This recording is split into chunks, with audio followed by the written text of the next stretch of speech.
December 1944. The Ardennes forest becomes a frozen graveyard as the German army launches its final, desperate counteroffensive of the Western Front. For the American GI, the primary enemy is not just the German Wehrmacht, but the lethal sub-zero temperatures that freeze the soul before the body. Supply lines are severed by the blizzard. Food is frozen solid, and clean water is a luxury as units find themselves isolated in the frozen hell. With Allied air power grounded by the weather, the infantrymen are left to endure relentless Nebelwerfer rocket barrages known as Screaming Mimes. This was the Battle of the Bulge, a brutal test of human endurance against the combined forces of a desperate enemy and the merciless winter of 1944, December 1944. The Ardennes forest transforms into a frozen crucible for the American infantrymen. Hitler's final gamble, Operation Watch on the Rhine, catches the Allied forces thin and unprepared during the harshest winter in decades. Supply lines are severed. With temperatures plummeting below zero, the cold becomes a more consistent killer than enemy fire. For the individual soldier, the battle is no longer about strategy. It is a primitive struggle for heat and breath. Through the whiteout conditions, the mechanical roar of panzer divisions signals the onset of a massive German counteroffensive. In the frozen hell of the Bulge, survival is measured not in miles gained, but in the sheer will to endure another hour. The Battle of the Bulge would ultimately become the largest and bloodiest conflict fought by American forces in the European theater. By late December 1944, the Ardennes had become a graveyard of ice. For the American infantrymen, survival meant enduring temperatures that plummeted well below zero. The German counteroffensive caught the Allied lines by surprise, launching a massive barrage that turned the serene forest into a zone of jagged timber and lethal shrapnel. Frostbite became as deadly as the enemy. Without adequate winter gear, thousands of soldiers suffered from trench foot and hypothermia while holding the line. Logistics crumbled under the weight of the blizzard. Supply lines were cut, leaving frontline units with dwindling food, ammunition, and medical supplies. Despite the psychological and physical toll, the Allied forces refused to yield, marking one of the most grueling chapters in military history. By mid-December 1944, the Ardennes forest had transformed into a frozen purgatory. For the American GIs holding the line, the primary objective shifted from combat to sheer survival against the elements. Temperatures plummeted well below zero.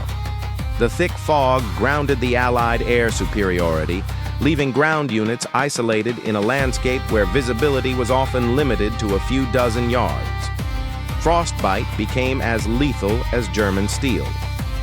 With no way to light fires without attracting enemy fire, men endured days without feeling in their extremities, their morale chipping away with the ice. Supply lines were shattered by the sudden German breakthrough. Ammunition, food, and medical supplies ran dangerously low as the bulge in the Allied line pushed to its breaking point. This was the Battle of the Bulge, a month-long test of human endurance that would become the costliest battle in the history of the United States Army. For those who survived, the cold would never truly leave them. By late December 1944, the Ardennes had transformed into a frozen cauldron. The German counteroffensive caught the Allied lines in a brutal pincer movement under the cover of impenetrable fog. In the foxholes, the temperature dropped below zero. Soldiers faced two enemies, the German Wehrmacht and the lethal grip of frostbite and trench foot. Supplies were scarce. With the Allied air forces grounded by the weather, the infantry stood alone, rationing every bullet and every scrap of food. For many, the psychological toll was as devastating as the physical. The 1,000-yard stare became the mark of a generation pushed beyond human endurance. Out of the whiteout conditions, the steel giants of the Third Reich advanced. The battle for the Bulge was reaching its breaking point in the frozen hell of the Ardennes. By late December 1944, the Ardennes forest had become a graveyard of ice and iron for the American infantry, testing the limits of human endurance.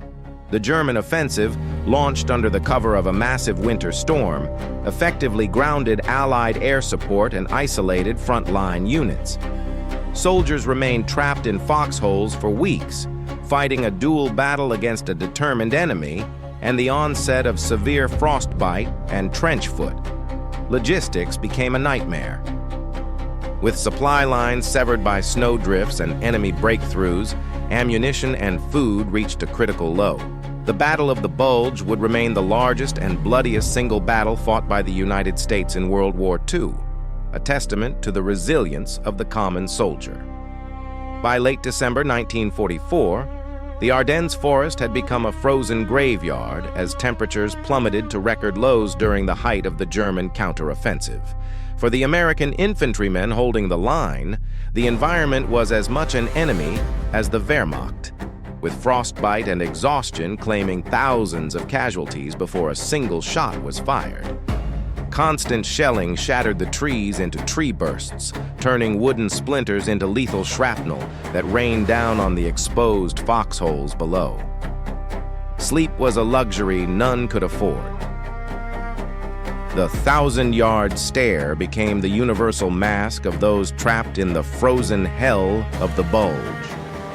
In the Ardennes, survival was no longer measured in miles gained or territory held, but in the simple ability to endure one more minute of the cold.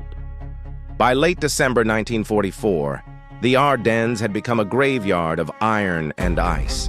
Hitler's last gamble, Operation Watch on the Rhine, pushed the American lines to their absolute breaking point. For the individual infantrymen, the greatest enemy was not the German panzer, but the relentless, bone-chilling cold. Temperatures plummeted, turning sweat into ice and hope into a distant memory.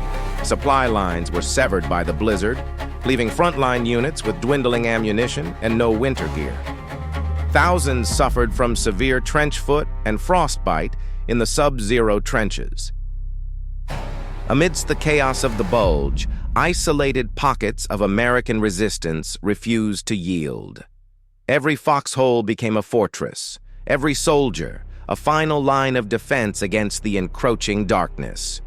The battle would ultimately be decided by the sheer endurance of those who survived the frozen hell, waiting for the skies to clear and the weight of Allied air power to return to the fray.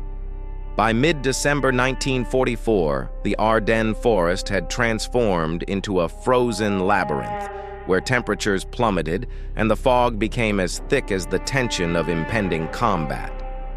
For the American GIs holding the line, the 1,000-yard stare was not just a symptom of shell shock, but a permanent mask of the mental and physical exhaustion caused by the frozen hell. Logistics had collapsed under the weight of the worst winter in decades, leaving frontline units without winter boots, adequate ammunition, or hot rations for days on end. Clinging to their rifles as their only lifeline, soldiers fought a dual battle, one against the German Watch on the Rhine offensive, and the other against the relentless onset of hypothermia. In the Battle of the Bulge, survival was a matter of inches and degrees. In this white wasteland, the line between a hero and a casualty was often decided by the cold alone. By mid-December 1944, the Ardennes forest had transformed into a frozen labyrinth. Temperatures plummeted well below zero, and a thick, unnatural fog shielded the advancing German forces from Allied aerial observation. For the American GIs entrenched in shallow foxholes, the environment was as lethal as the enemy. Frostbite and trench foot became as common as combat wounds in the frozen hell of the Bulge. German artillery, including the feared 88mm guns, systematically combed the woods. The shells didn't just strike the ground. They detonated in the treetops, raining lethal wooden shrapnel down upon the soldiers below. Psychological endurance was pushed to the breaking point. Deprived of sleep, warmth, and hot food, Many soldiers retreated into a state of emotional numbness to survive the unrelenting trauma. The Battle of the Bulge would become the costliest action ever fought by the U.S. Army, leaving a trail of frozen steel and shattered lives across the Ardennes landscape. By late December 1944, the Ardennes had become a graveyard of ice. For the American infantrymen, the primary enemy was no longer just the German panzer divisions, but the sub-zero temperatures that claimed more casualties than combat itself. The German counteroffensive, known as Operation Watch on the Rhine, exploited the worst weather conditions in European history, effectively grounding Allied air support and isolating entire divisions in the frozen wilderness. Supply lines were severed, and soldiers survived on frozen rations. Without proper winter gear, thousands suffered from trench foot as moisture turned to ice inside their leather boots. Total exhaustion set in as sleep became impossible. The psychological toll of the 1,000-yard stare began to manifest across the front lines as the line between survival and collapse blurred into the mist. The Battle of the Bulge would remain the largest and bloodiest battle fought by the United States in World War II, a testament to the endurance of those who held the line in the frozen hell of the Ardennes. By mid-December 1944, the Ardennes became a frozen labyrinth. The German counteroffensive, known as the Battle of the Bulge, plunged Allied divisions into an environmental and tactical nightmare. Temperatures plummeted below zero. For the frontline infantry, survival was no longer just about the enemy. It was a desperate struggle against hypothermia and the psychological toll of the 1,000-yard stare. Tree bursts were particularly lethal. German shells detonated in the canopy, raining razor-sharp wooden shards down upon the soldiers who had no overhead cover. Standard-issue weapons frequently seized up. The extreme cold froze the lubricating oil in the rifle mechanisms, rendering many units defenseless during the initial German onslaught. Logistical lines were shattered. Low on ammunition, food, and winter clothing, the American forces were forced to endure a frozen hell that would become the costliest battle in U.S. history. December 1944. The Ardennes forest became a frozen tomb as the German counteroffensive caught the Allied lines by surprise in what would be known as the Battle of the Bulge. Temperatures plummeted well below zero. For the American soldiers trapped in foxholes, the cold was as deadly an enemy as the Wehrmacht. Supplies were severed. Ammunition, food, and medical kits were scarce, leaving the men to rely on their grit and the thin protection of their wool uniforms. Survival was no longer a matter of tactics, but of endurance. Every minute spent in the frozen mud was a victory over death itself. By late December, the line at Bastogne held firm, but the cost was etched into the faces of those who survived the frozen hell of the Ardennes. By late December 1944, the Ardennes had transformed into a frozen graveyard as German forces launched their final desperate offensive against the Allied lines. For the American infantrymen trapped in the Bulge, the primary enemy was no longer just the Wehrmacht, but a lethal cold that dropped well below zero. Supply lines were severed by the rapid German advance, leaving frontline units without winter gear, fuel, or the ammunition needed to hold the perimeter. Survival meant maintaining equipment that froze solid within minutes, a constant struggle against mechanical failure and the creeping onset of frostbite. The Battle of the Bulge would ultimately become the largest and bloodiest battle fought by the United States Army in the entirety of World War II. By late December 1944, the Ardennes forest had transformed into a frozen crucible. For the American GI, the battle was no longer just against the German counteroffensive, but a desperate struggle against frostbite, exhaustion, and the relentless psychological toll of constant artillery bombardment in sub-zero temperatures.